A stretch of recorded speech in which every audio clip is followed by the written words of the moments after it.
Welcome back, live with the Shaman. Get Discord up here, unmuted. There we go. Looks like we got Cindy and Clint over in Discord, and of course, Discord is always our live interaction. There's a non-expiring link in the description of our video here on Facebook, on YouTube, and others that we archive on. How's everybody doing this morning?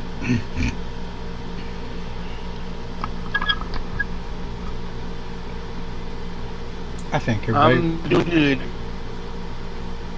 There they went. I think everybody went to sleep. No, Clint's multitasking, and I think Cindy's alive somewhere.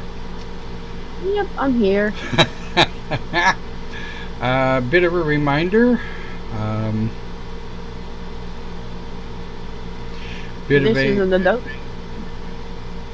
It is. Go ahead, Don. It is. Adult channel. It It's adult is. channels. Yes.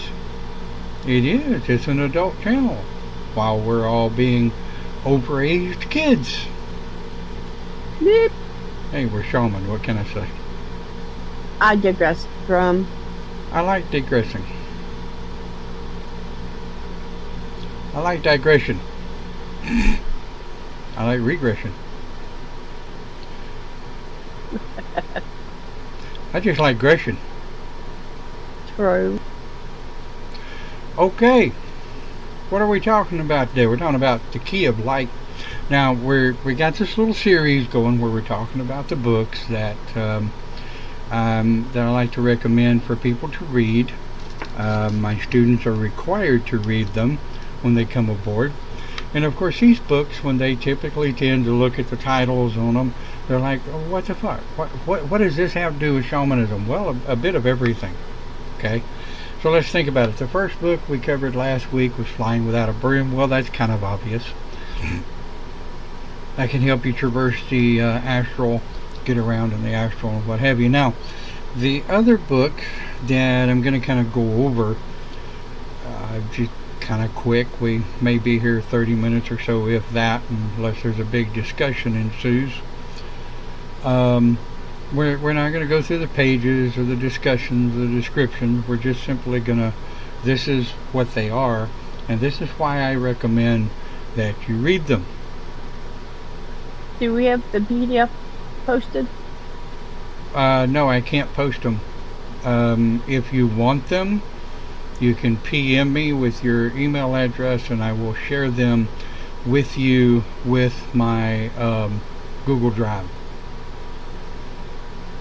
I use Google Drive, and I'm happy to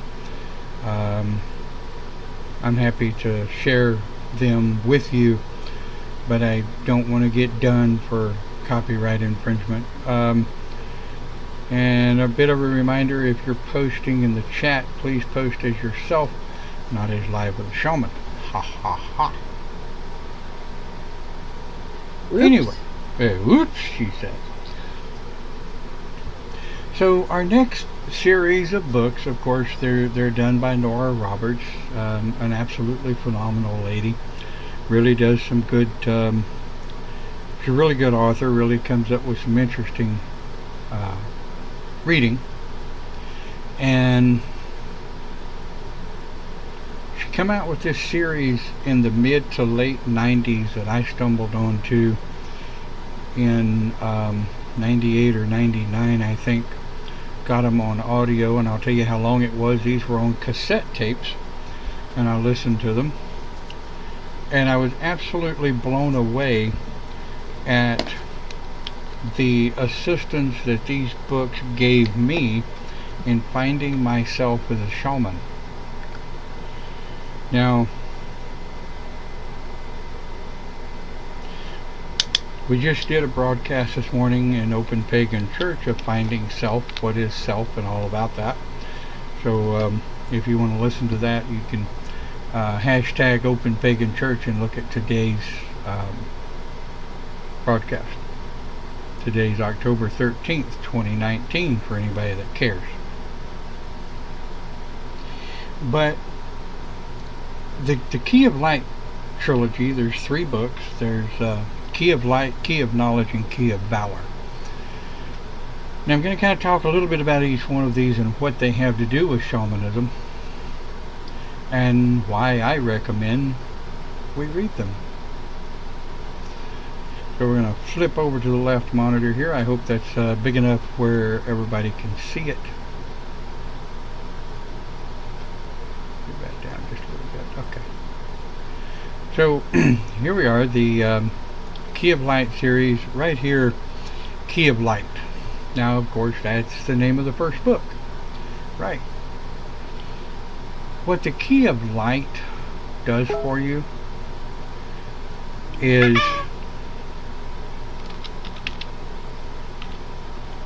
sorry, had to reply to a chat. What the Key of Light does for you is it reminds you that each and every one of us has a light that burns inside. It kind of helps us with life. It helps us to be able to see things outside of self. The Key of Light, yeah, of course, it's a bit of a love story and there's a love interest in it. But if you look at the deeper understanding of the light within self, sometimes life has a tendency to beat that light down. In some people, the light just absolutely goes out. And if you've ever experienced a period of time in your life where the light has just flat ass burned out, it is hard as hell to get it relit.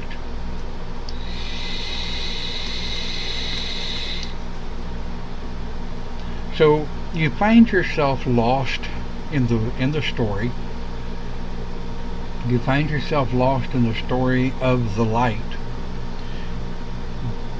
But the main character in the book is of the feminine.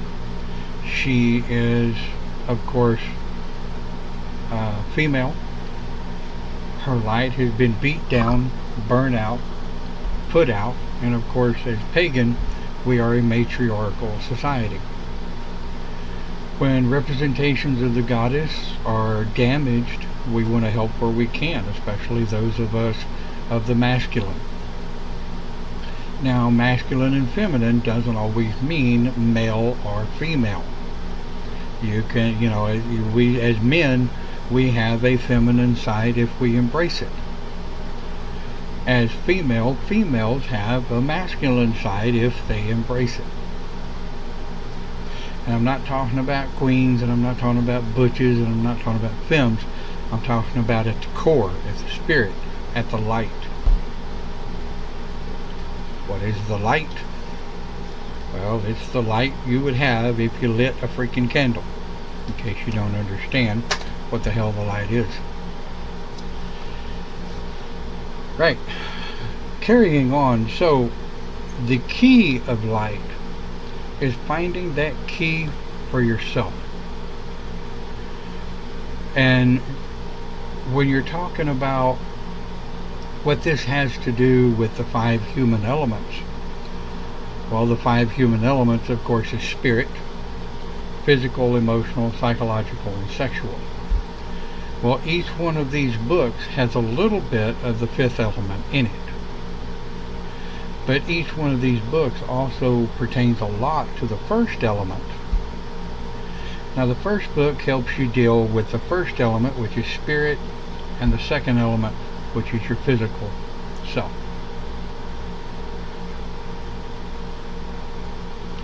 The 3rd book, the Key of Knowledge. Now, let me tell you a little bit about the Key of Knowledge. Now, you got to kind of understand, I've listened to these things several times. It's been several years since I've been able to, because I lost the audio book and I need to find the damn thing again, which I am looking for. But the Key of Knowledge. Now, if we take education and we take knowledge, Education and knowledge gives way to wisdom. Okay? Knowledge is things that we've learned from life, our life experiences. The key of knowledge teaches us or shows us how the star of the book, if you will, is able to compile her abuses, the things that she's been through, and allows her to be able to compile those into a key to unlock her knowledge, which has also helped unlock her spirit or the light. And what that does is that allows her to be able to move forward in life and live with the understanding that it's okay to have been where she's been. Now, if we move on to the key of valor, well, what is valor?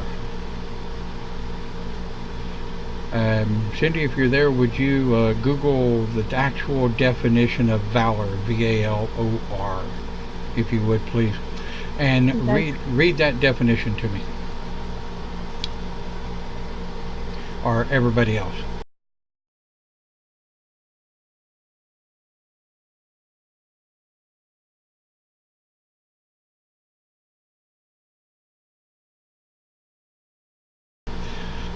While she's looking at that, I can tell you valor is along the same lines of honor, which is along the same lines of truth, being truthful to self. Valor is a part or a form of honor, if you will. But Valor, Norm, it says great courage in the face of danger, especially in a battle. does it expound on that anyway? Yep, I'm getting it. Oh, and the Webster one says strength of mind and spirit that enables a person to encourage danger with firmness. Yeah, I get it. So if you think about it, what is the key of valor? It's the keys of understanding your own honor, your ability to stand firm in battle. Now, what is Celtic shamanism? Celtic shamanism, the understanding of being able to be a warrior at the same time as being able to be a healer. And sometimes you have to use that valor, that honor, when working, well, all the time when you're working on a client. You have to be able to stand fast in a battle. You have to be able to stand fast in life. You have to be able to stand fast with your belief of your light, your knowledge, your education, the combined of wisdom. The valor helps you open that door. And again, the same starring role of the lady in the other book. This is a system where she's going through life and she's learning that it's okay. Well, number one, let's think about it. It's okay to have a temper if that temper doesn't control you. It's okay to have a little bit of self-doubt if that self-doubt doesn't manifest or snowball into self-esteem issues. And it's okay to be standfast. It's okay to have valor. It's okay to be ready to take on the world. However, it's also okay to be just a little bit timid. As shaman, we have to know when and how to lead, follow, or get the hell out of the way.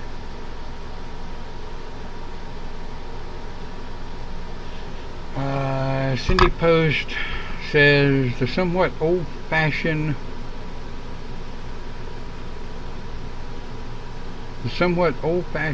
objective valorous more often describes warriors of the past, but valiant is still a common use. though less often describes military courage rather than bravery or effort. And it's that bravery and effort that I was looking for. Thank you, Cindy, for posting that. You're welcome. Don't confuse bravery for hard headedness in a battle. Don't confuse bravery with stupidness in a battle. What does battle have to do with shamans? A lot. We help people battle spirits. We help people a lot of times battle their own self-induced evil spirits, if you will. And as shaman, we all know, number one, a spirit, good or bad, cannot enter another human being unless that human being allows it. Is it an accidental allowance? Was it called upon to be allowed? Also, with understanding the key of valor comes learning the key of light and the key of knowledge. So once again, if we take a look at it and we think about it, the key of light is the burning light, the light within us, that which is our life. It's okay to live, it's okay to hurt, it's okay to be hurt, but it's not okay to give in to that hurt, to give in to that abuse or the things that we may have been through, and it is our path as Celtic shaman to help those who are willing to help themselves who have been hurt. The key of knowledge, we seek that knowledge. We have that knowledge through life experiences, things that have happened to us. I've had shamans come into the grove that have never been abused. They've never been discriminated against. And they've never actually had to fight or scratch or grab or battle for anything. It's always just been handed to them. Well, sadly, it didn't take long for them to understand they weren't shaman. Now, it doesn't mean that you have to have been abused to be a shaman. It doesn't mean that you have to have been hurt to be a shaman. What it means is when you tell someone in a counseling session and helping to heal them as a shaman, when you have to be able to tell someone, I understand your pain. No, I don't know how you feel, but I understand your pain. I understand what you've been through. I don't know, I wasn't there. And people need to know that difference. So much of the time, if I tell someone, I get it, I understand. No, you don't, you weren't there. You're right. I'm not saying I know how you feel. Understand your definitions of phrases. That's lesson one. If I tell you I understand, I understand. I'm not telling you that just to make you feel better about yourself. My valor, my honor, my valor will not allow me to tell you I know how you feel if I have not physically actually lived what you lived. My knowledge, my wisdom, my life experiences has taught me to be able to know when to lead, follow, or get the hell out of the way. And there's one on top of that. You gotta know when to sit down and shut up. Agreed. Listen. Yeah, absolutely. I've always taught my students that sometimes, and I was raised with this saying as well, it is best to be silent and be thought a fool than to open thy mouth and remove all doubt. I remember that saying. Yes. And with shamans, I'll be the first one to admit, with shamans, it's hard to do. we want to help people, but we also have light, very light bullshit meters, and That's why nobody can help themselves unless they help them first. well, nobody can hit right. And I think what you're trying to say is nobody can be helped unless they're willing to help themselves. Right. Right. My words are jumbled today. They've Nah, been the last 2 days. no worries. I digress. We digress. Drum. Drum. Yes. Anyway, so the Key of Light series, that's kind of what it does for you. It really actually helps you to understand the entry into the base core of the understanding of what it is you're looking for as a first year shaman. And even those of us that have been in it for years, it's really good to go back to the basics and listen to or reread these books again to say, damn, I forgot about that. I forgot about that.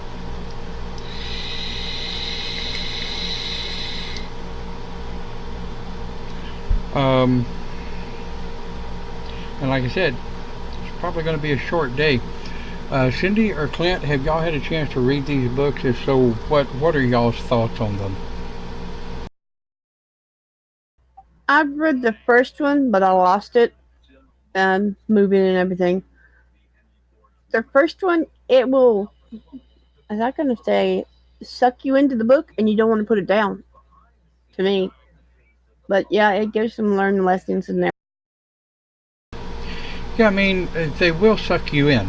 And one of the things I want to do, you can also uh, request these by sending me an email, and you can do so to Celtic.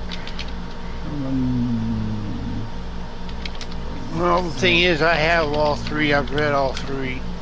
The key light opens the doors for you to look inside yourself. The key of valor helps you to be strong, but also be yielding when you need to. And the key of knowledge is when you open up to the wisdom and the knowledge that you need to gain and that eventually you will gain, besides the education of a day to day life. Well, remember now, your education comes from books and your knowledge comes from life, which combined is wisdom, and it's real easy to get those mixed up, turned around and backwards. But still, you're absolutely right, and I appreciate that. But the reason I don't recommend shaman books, I can't, no one can teach you how to be a shaman. We can teach you how to live as a shaman. We can teach you how to learn more as a shaman. We can teach you what it is to be shaman. But that's different from teaching you how to be shaman. So the reason that I recommend books that have to do with life is because shamanism is about life. Shamanism is about all five of the human elements and all three of the human personalities. And so you don't have to go back and look them up real quick. Five human elements: spirit, physical, emotional, psychological, sexual. The three human personalities is the child, the adult, and the animal. The child, the adult, and the animal. If you want to know what all this crap means, you're going to have to go back through the video archives and find where I talked about those, because I'm not going to tear up time trying to do it here. But these books will help you kind of find that and draw an alignment to those deals, if you will. And like I say, if you want to request the PDF of any of these books that I recommend, send me an email. I did put, you're going to have to send me an email and say, hey, can I have the PDFs of the books that you have available? Please tag them in this email address, and I will share a folder through my Google Drive with you. Also, you'll be notified when I get the other books and upload them. And I use Google Drive. Um, I blew up Dropbox, and Dropbox got to be a pain in the ass. So I just switched everything, and I'm still moving everything over to Google Drive.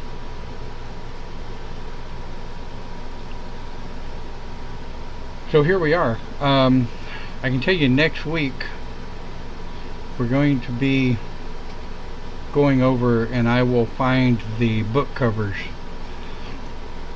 for the Black Jewel trilogies. Now, oh boy, the Black Jewel trilogies. The Black Jewel trilogies is a hell of a read. It's called the Black Jewel trilogies, but there's like eight plus books. I mean, there's a shitload of books out there. I've got the 8 on audio, but I hadn't found them in PDF yet. So if anybody knows where I can download them in PDF, let me know. I've got that in audio, by the way. So when you send me an email and just say, hey, share with me what you've got to this email address, let me know, and I will put them up there and do that for you. So I mean, the Black Jewel trilogies will absolutely suck you in.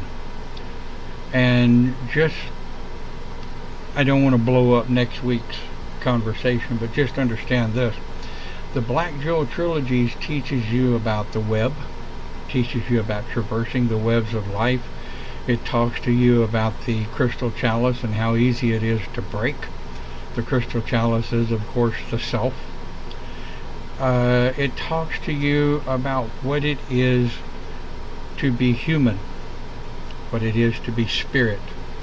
It walks you through an ass load of different realms, possibilities, ideas, philosophies, theories, the whole freaking 9 yards. It's a very long book. It's a very long series. I've had people take a year to read it. I've had others who could digest the damn thing in a weekend. More power to you. I am re-listening to the audiobooks right now. Loving it as much now as I did then. And I'm also looking for the Scottish Witchcraft PDF and audio. I've not been able to find it either. I wish I could find the original Scottish Witchcraft book that I used to use way back in the late 90s, early 2000s. I have not been able to find the original print. It's a much smaller book. It's only about 75 pages, I think. I'll have to dig a little more. So yeah. But that's what these series are about. That's why I recommend the reading that I do. Because when you're trying to learn how to live as a shaman, you need to understand first where you're from, where you're at, and where you're going. Once you've got that, it's easy to lose, it's easy to misplace it, but still, you can get it. You will get it. I have all the faith that you'll get it. Does anybody else have any other input they want to put in? Nope, you did a good job. Key Light is on audio on Amazon. I can't buy it. I gotta download it. Did I say that on Open Channel? I did. Huh? Oops.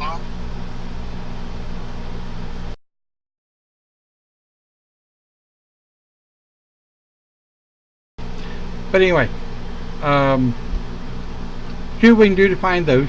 If you find them, let me know what torrent they're on or whatever. I've got a torrent server that does nothing but that. Oh, did I say that openly? Oops. Alright, well, if nobody has anything else, I guess we'll kind of pull to a close.